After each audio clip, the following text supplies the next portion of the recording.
एक बड़ी पुरानी कहावत है, कहते हैं बाप बड़ा ना भैया, सबसे बड़ा रुपया। ये चीज अब तुर्की के अर्दोगन को क्या भारी पड़ने वाली है, क्योंकि रूस के तरफ से खुल्लम खुल्ला ये कहा गया है, हम इस धोखे को नहीं भूलेंगे। तुर्की ने ऐसा कौन सा धोखा दिया है जिसको लेकर खुद पुतिन के गुरु अलेक्जेंडर दुगिन इन्हें देख रहे हैं। इन्होंने इस बात को कहा है कि हम इस धोखे को नहीं भूलेंगे। जानेंगे तुर्की ने क्या धोखा दे दिया रूस को। तो वहीं दूसरी तरफ भारत के विदेश सचिव बांग्लादेश गए थे। बांग्लादेश में मुलाकात हुई और मुलाकात के बाद ऐसी ऐसी खबरें आने लगी है जिन्हें देखकर हैरानी हो रही है। तो वहीं दूसरी तरफ पाकिस्तानी बिजनेसमैन है साजिद तरार। इन्होंने क्या भारत को चेताया है, आखिर पाकिस्तान से बांग्लादेश में ऐसा क्या जा रहा है। जियोपॉलिटिक्स में बहुत कुछ चल रहा है। हमेशा की तरह CIS न्यूज नेटवर्क के इस एपिसोड में जानने को मिलेगा बहुत कुछ। आइए जानते हैं इन खबरों को विस्तार से। ये जो तस्वीर देख रहे हैं ना, ये आतातुर्क की तस्वीर है, तुर्की के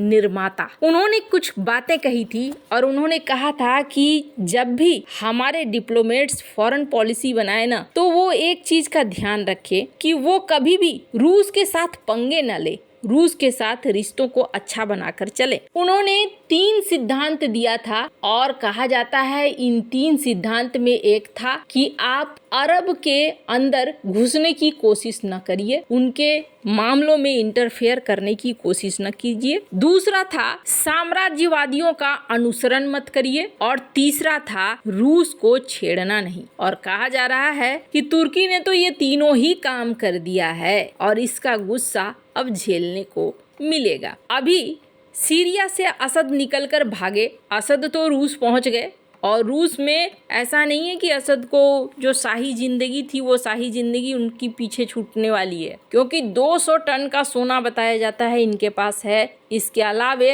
अरबों की संपत्ति इनकी रूस में भी है। रूस के रियल एस्टेट सेक्टर में भी असद ने अच्छा खासा निवेश कर रखा है। तो कहा जाता है कि असद और असद का परिवार यहाँ बहुत ही बढ़िया से रहने वाला है। असद के 2 बेटे और 1 बेटी, वो तीनों यहीं पे हैं और उनके बेटों की पढ़ाई भी रूस से ही हुई है। तो असद तो यहाँ पर बच निकले। रूस ने यहाँ पर असद के साथ दोस्ती निभाई। हाल फिलहाल में रूस ने एक और देश के साथ दोस्ती करनी शुरू कर दी थी और वो देश है तुर्की। तुर्की को लेकर इन्होंने बहुत ही बढ़िया वाला रिश्ता बनाया, पर सीरिया मामले में ना रूस को एक झोंका मिला है। स्क्रीन पर एक आर्टिकल देखिए। ये जो ट्वीट देख रहे हैं, ये ट्वीट किया गया है रूस के राष्ट्रपति व्लादिमीर पुतिन के गुरु के द्वारा। इन्होंने इस ट्वीट में क्या कहा है? इन्होंने कहा है, हमने तुर्की के राष्ट्रपति अर्दोगन को अभी तक सपोर्ट किया। हमने साल 2015 में तुर्की के साथ तनाव भड़काने से बचने का प्रयास किया। हमने तुर्की में तख्तापलट के दौरान अर्दोगन की मदद की। सीरिया का मामला हमारे लिए बहुत दर्दनाक। मैं समझता हूं कि अर्दोगन ने रणनीतिक गलती की है। मुस्तफा कमाल अतातुर्क का मानना था कि तुर्की की रक्षा उसकी सीमा के अंदर ही की जानी चाहिए।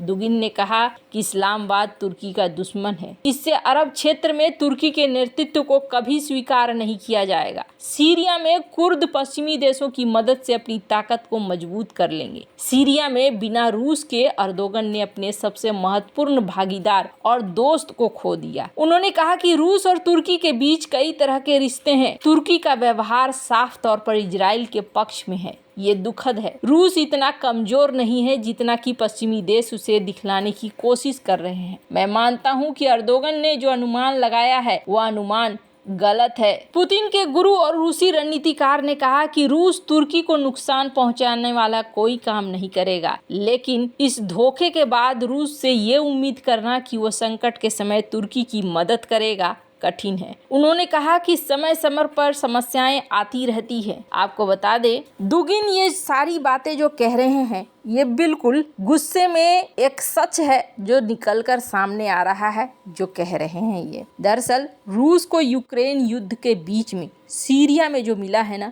ये एक बुरी तरीके का हार है। सीरिया में रूस के समर्थक राष्ट्रपति बशर अल असद को देश छोड़कर भागना पड़ा और एचटीएस ने कब्जा कर लिया। एचटीएस को कहा जा रहा है, एक तो ये तुर्की के द्वारा समर्थन प्राप्त है, दूसरा इन्हें इंटेलिजेंस सपोर्ट दिया गया और इस इंटेलिजेंस सपोर्ट में ये इंफॉर्मेशन तुर्की के खुफिया एजेंसी द्वारा पहुंचाया गया कि ये सही समय है। कैसा सही समय? एक ऐसा समय जहां ईरान, हिजबुल्लाह दोनों ही लड़ाई में फंसे हुए हैं। दूसरी तरफ रूस यूक्रेन के साथ लड़ाई में फंसा हुआ है। कुर्स्क का इलाका उसके लिए बहुत महत्वपूर्ण है और अभी वो पूरा दिमाग कुर्स्क के ऊपर लगा रहा है। असद के दो सहयोगी ईरान और रूस दोनों में से कोई भी असद की मदद नहीं कर सकते हैं। ऐसे समय में तुर्की समर्थित HTS ग्रुप आगे बढ़ा। कहा जा रहा है कि ये तुर्की की चाल थी। हालांकि आपको बता दूं, दुगिन ने जो कहा ना वो गलत नहीं कहा। यहाँ पर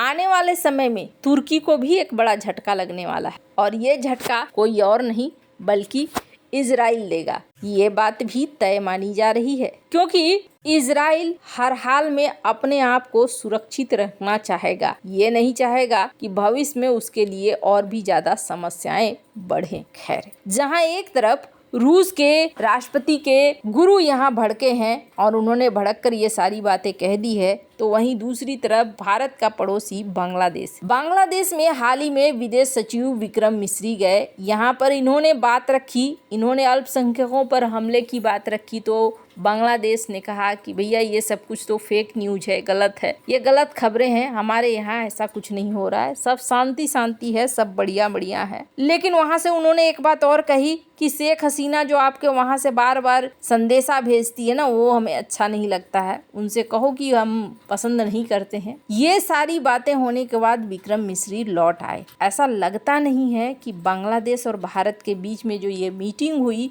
इस मीटिंग से भारत को कोई खास फायदा हुआ। बांग्लादेश एक अलग मोड में जा रहा है। अभी उसे फर्क नहीं पड़ता है कि उसका टेक्सटाइल बिजनेस कैसा चल रहा है, किसी चीज का फर्क नहीं पड़ रहा है। और इसका सबसे बड़ा उदाहरण ये देखिए कि उन्होंने 2 फैसले लिए हैं।